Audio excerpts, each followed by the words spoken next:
I really hate to be the bearer of such bad news, but you and I will not live forever. We may hope to draw a breath for a few decades yet, perhaps. But that's not long enough to descry any world circling other stars in a meaningful way. Those mysterious orbs are too distant, both in space and time. The vastness of this galaxy is too great, the beat of a human life too short against the slow rhythm of cosmic time. We space enjoyers must therefore be content with what lies in our backyard. If you are of a certain age, say half a century old or less, you may feel as though you missed the golden age of space exploration, when humanity first walked into that backyard. The baby boomers, who were born in time to not only see what the lunar surface looked like but to watch humans walk upon it in real time, were truly lucky. What an era that was. Before then, everything but the sun and moon were dots in the nighttime sky. In 1962, Mariner 2 revealed Venus for the first time. Mariner 4 flew by Mars a couple of years later. Then there were the Voyagers, which passed by Jupiter in 1979, Saturn in 1980 and 1981, Uranus in 1986, and Neptune in 1989. And don't forget the Viking landers in the mid-1970s, which proved the non-existence of little green men on Mars. The boomers got to see all of this, unwrapping the solar system, one greatest hit at a time. But if you weren't there, don't despair. In the last decade or so, we've started to open some wild new frontiers. A decade ago, Europe's Rosetta spacecraft provided unparalleled images of a comet, and then its tiny Philae lander flew down to the surface and revealed a winter-like wonderland. The next year, NASA's New Horizons spacecraft flew by Pluto and its moon Charon and revealed all manner of wonders, including, for real, ice volcanoes. And these recent treats are but appetizers for the greatest undiscovered world in our solar system left to be explored, a place that harbors dark mysteries we can presently only blindly stab at with blunt knives. I am speaking, of course, of Jupiter's ice-encrusted moon Europa. Beneath a thick sheet of ice lies a vast, warm ocean. Scientists believe conditions at the bottom of this immense global sea are not unlike those near hydrothermal vents on the seabed of Earth's oceans, where life on our planet may have originated. We can only guess at basic questions, like how thick is the ice? How deep is the ocean? What secrets are there to be plumbed in its dark depths? Could marine life really exist there? The magic of this moment is that we are finally going. If you wanted to be alive for a real mission of discovery to an unknown but tantalizing world, this is it. As soon as this weekend, a Falcon Heavy rocket will lift off, carrying the $4.25 billion Europa Clipper spacecraft. This mission is unlikely to definitively answer the question of whether life exists in the oceans below, but it will tell us whether it could, and it will answer so many more questions about the icy moon. The best part is the unknown wonders it will discover. We cannot begin to guess at those, but we can be certain that if all goes well, Clipper will be a thrilling and breathtaking mission. And it very nearly did not happen. That's the story I want to tell here. It all began decades ago after the two Voyager flybys in 1979. NASA sent a dedicated probe named Galileo to Jupiter in the 1990s. This spacecraft made several passes by Europa during its nearly 8 years in orbit around Jupiter, and data from this mission indicated the likely presence of a water ocean beneath the moon's icy surface. In the nearly 3 decades since then, planetary scientists have had little more to go on than these tantalizing clues. They've desperately wanted to know more. Almost immediately after the first Europa data from Galileo beamed back to Earth in 1996, the administrator of NASA at the time, Dan Golden, asked scientists at the agency's Jet Propulsion Laboratory in California whether a small mission dedicated to the study of Europa was possible. Fitting within Golden's ethos of faster, better, and cheaper, he wanted a design for a spacecraft carrying just 27 kilograms of scientific instruments to Europa, about the same mass as a suitcase that can be checked onto an airplane. That was the beginning of a Europa orbiter concept, said science writer David Brown, author of The Mission, which tells the definitive story of the Europa Clipper mission. The original science objectives outlined during the development of this orbiter mission, to investigate the composition of Europa's ice shell and ocean, the world's geology, and to search for and characterize any plumes emanating from the ocean below, remain more or less the same with Clipper. However, as often happens with deep space missions, the budget doubled. NASA's chief of science at the turn of the century, astrophysicist Ed Weiler, killed the nascent Europa program. But scientists were still interested. In 2003, the National Research Council published its first decadal survey, a process by which the scientific community outlines research priorities for NASA. Over the years, these decadal surveys have become influential tools for guiding NASA policy. In this first survey, scientists recommended that NASA establish a large-class mission to study Europa. The NASA administrator at the time, Sean O'Keefe, sought to develop a new generation of spacecraft powered by nuclear reactors as part of what he called Project Prometheus. He believed that a mission with Europa as its main target offered a perfect test case for the technology, and thus, the Jupiter Icy Moons Orbiter was born. This was a highly ambitious mission. A typical spacecraft uses on the order of a few hundred watts of power. This probe, powered by a nuclear reactor, would have had on the order of 100,000 watts of power. The Jupiter Icy Moons Orbiter was audacious in other ways, such as using a landing component to directly sample Europa's ice. Unfortunately, the mission also became insanely expensive, with a budget blasting past $20 billion. When O'Keefe was replaced by a new administrator in 2005, Mike Griffin, the Jupiter Icy Moons Orbiter was put on ice. Galileo sparked an incredible amount of interest in Europa. First, NASA tried a fast, cheap mission. Then the agency worked on the most ambitious spacecraft concept ever put forward. Both failed. A decade was lost. A new champion emerges in 2000. A conservative Texas attorney named John Culberson won election to the U.S. House of Representatives for the first time. For a time, he focused on local issues, such as freeway construction in the greater Houston area. However, after the cancellation of the Jupiter Icy Moons Orbiter, he was furious. Most people in Congress, to the extent they care about NASA, do so for parochial interests and local jobs. For Culberson, that meant Johnson Space Center, which was located in a district adjacent to his. But Culberson was also deeply interested in planetary exploration, and he wanted to be associated with NASA's first mission to find life on another world. So he became an advocate of funding for a NASA center on the opposite side of the country, the Jet Propulsion Laboratory, which led the agency's robotic exploration efforts.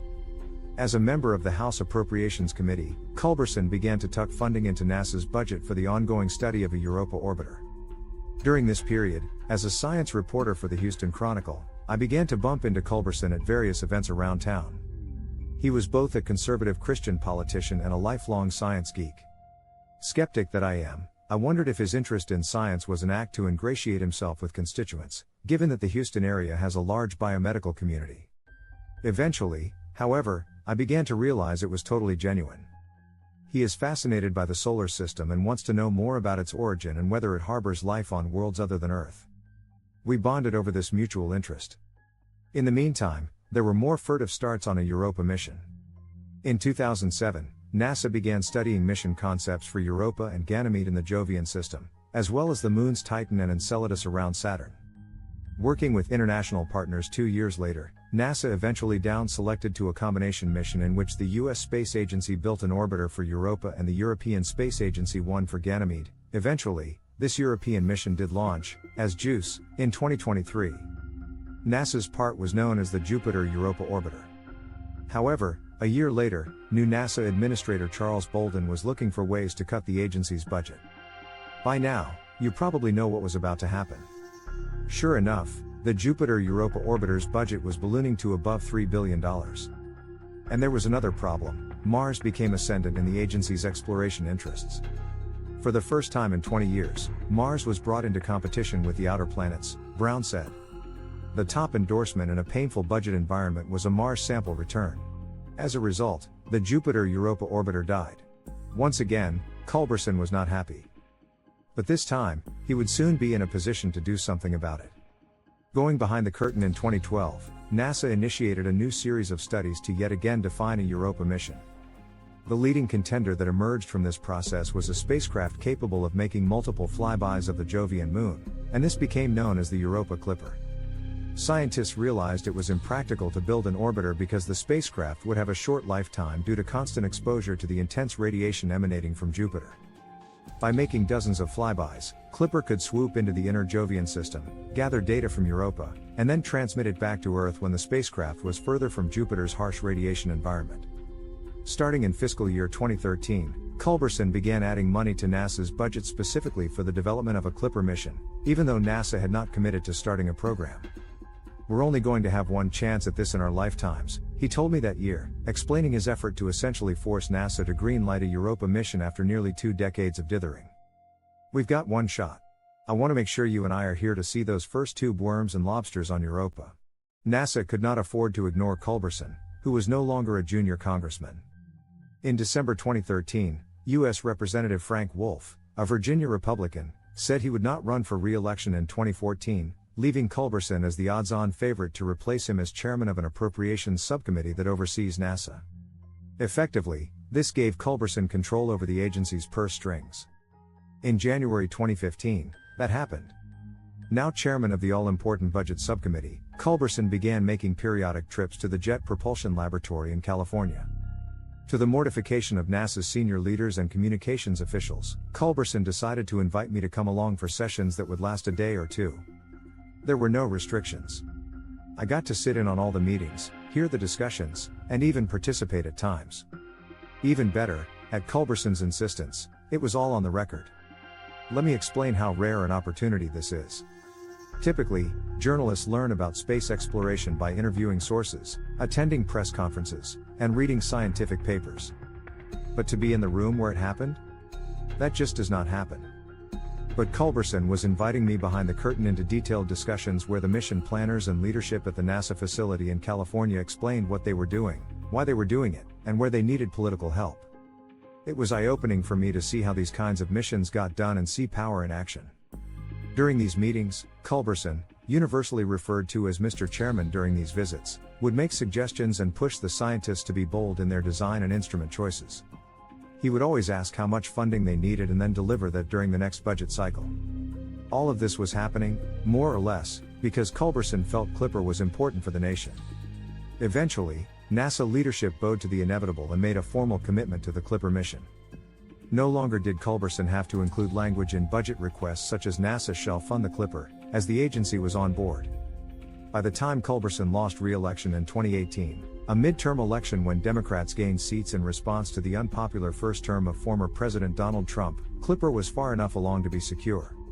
A lot of people bear responsibility for creating Clipper concepts and keeping the idea alive at the Jet Propulsion Laboratory and at NASA's headquarters in Washington, D.C., Brown said.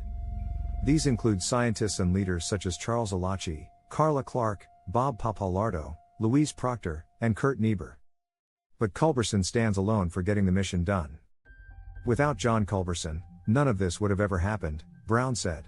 If you want to boil it down to dollars and cents, he's the man who paid for this thing and got it far enough down the road that it was going to fly. What Clipper will do? Clipper's launch on a fully expendable Falcon Heavy rocket, unfortunately, only marks the end of the beginning for the mission. It will take 5.5 years for the spacecraft to reach the Jupiter system. During that time, the spacecraft will traverse a mind-bending 1.8 billion miles, 2.9 billion kilometers. Once it arrives at Jupiter, the spacecraft will make 80 orbits of Jupiter, including 49 flybys of Europa. On some of these passes, the spacecraft will come to within 15 miles, 25 kilometers, of the Moon's surface, providing us an incredible view of the ice and any plumes. Plumes, of course, would be incredibly exciting because they would offer direct evidence of what the subsurface ocean is like. There is some piecemeal evidence from Galileo, as well as observations by the Hubble Space Telescope, that such plumes may be breaking through ice through fissures. But we just don't know for sure. Clipper is the largest spacecraft humans have ever launched into deep space. It never got that nuclear power source, so it has massive solar arrays that are 45 feet, 14 meters, long and 15 feet, 4.5 meters, tall. You could comfortably play a game of pickup basketball on a court that size. The spacecraft carries a sophisticated suite of instruments, including a powerful ice-penetrating radar that will study the interface between the icy crust and ocean and possibly identify pond or lake-like features there. Although this is not a life detection mission, scientists could get really lucky and find the signatures of life in a plume or on the surface. In all likelihood, however, they will simply characterize the world and its ocean, with the intent of coming back in the distant future with a lander to make in situ measurements and possibly detect life. Most exciting of all, however, is that Clipper truly is flying into the unknown. This is a mission of pure discovery to one of the most exciting worlds near Earth. Whenever we explore a new place in space, nature always surprises us. We have always uncovered things that we could not imagine, Bonnie Barotti, the deputy project scientist for Clipper, said during a recent briefing. Indeed, Europa has many secrets, and we're finally coming for them.